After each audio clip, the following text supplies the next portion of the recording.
Good morning. I thought I would share another Halloween book with you today since it is October. The title of this book is The Littlest Witch. This is one of our new Halloween books. Wilma was a witch.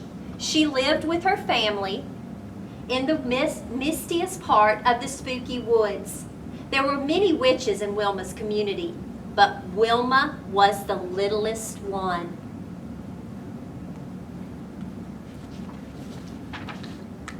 It was almost Halloween and Wilma couldn't wait. Last year she was too little for the broom flying demonstration at the Halloween bash. This year she knew she'd be ready, but practice didn't go as planned.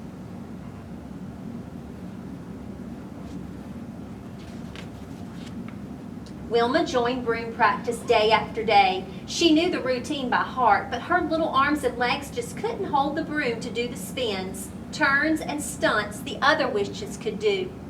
At the end of another tough practice, Wilma's mother kissed her nose. "Next year, you're going to dazzle us all," she said. Still, Wilma was determined to do something special for the big Halloween party. She visited her sister Hazel. Hazel was busy crafting a scream potion for the celebration. "And add those herbs to the pot," Hazel instructed. Wilma added a pinch of herbs. "More," Hazel said, "lots more." But the big jar slipped from Wilma's tiny hands and landed in the pot. The potion screamed so loud it burst into a gooey green mess. Hazel wiped Wilma's eyes. "Maybe Aunt Ruby needs some help," she said. So Wilma's not feeling so well because so far she couldn't do the broom right, and then she kind of messed up the potion. Let's see if Aunt Ruby has something for her to do.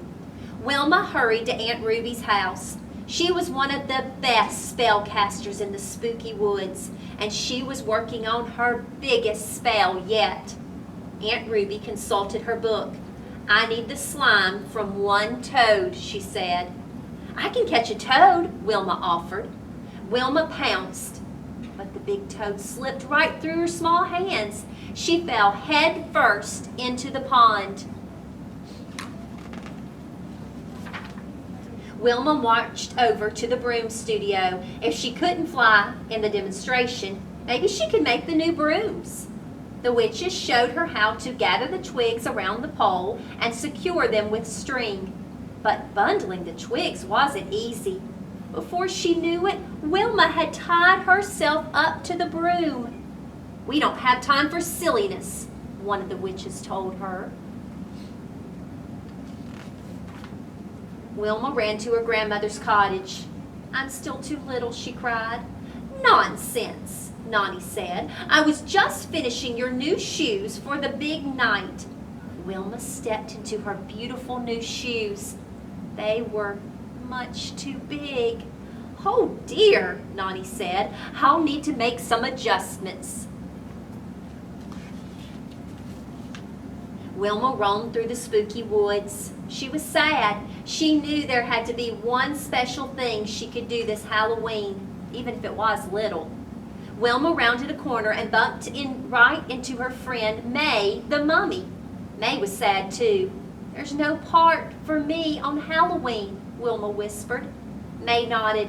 "I was ready to do the mummy dance this year, but now my family's stuck at home with the monster mumps." "At least we can go together," Wilma said.